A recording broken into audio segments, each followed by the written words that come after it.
kigudde waani Nsimayi abadde wabweru walinga bo bagula emmotoka hiti yabaye talina kyamaanyi. Kiyonga Jimmy yawonedde watono okuttibwa ekiro ekikeeseza olwaleero mu kikomera ky'omugagga Kawanda mu municipality y'e Nansana mu disitulikiti y'e Wakiso. He had to jump like this. I also came and this is where I had to bang his legs here. As in, he was jumping like this. I had to bang the legs. Then he had to land inside here. Still, I followed him. As in, we were running like this. Still, he went and jumped the other what? So I jumped. I was on top like this. I had to bang him again, and he landed down.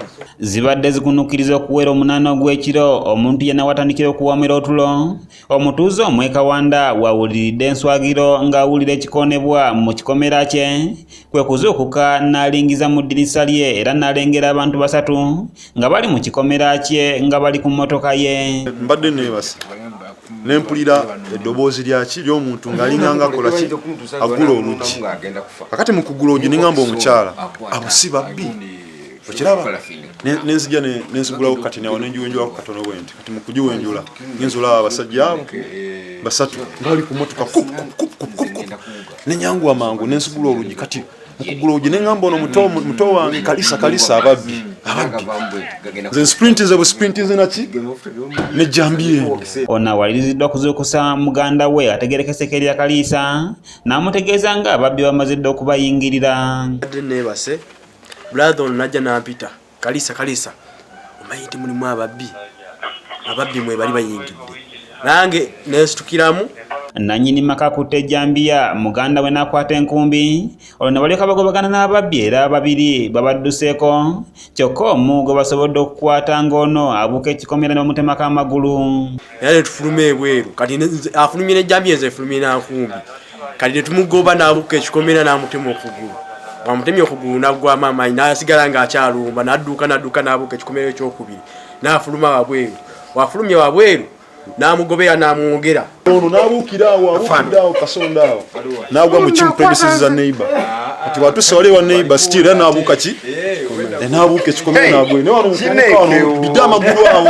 Omubbi ono olubadde okukwatibwa akutendaga muntu ye n'agigaayagaaya ekintu kyewuunyisiza abamukutte naye yasoose n'agituba mu mulamu olugize n'agikwata n'agiyuza n'agimenyamenya n'agigaaya.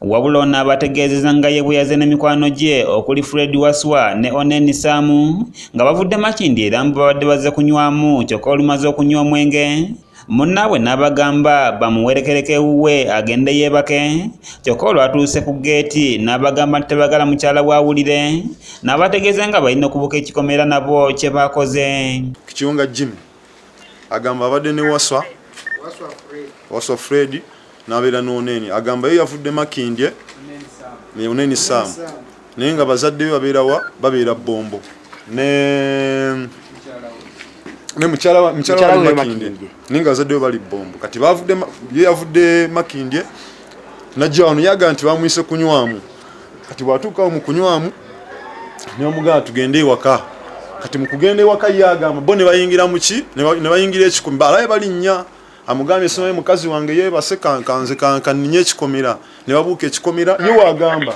Poliisi y'e Kawanda ng'ekulembeddwamu agitwala Odongo Raymond bayitiddwa bukubiriro okutaasa abatuuze.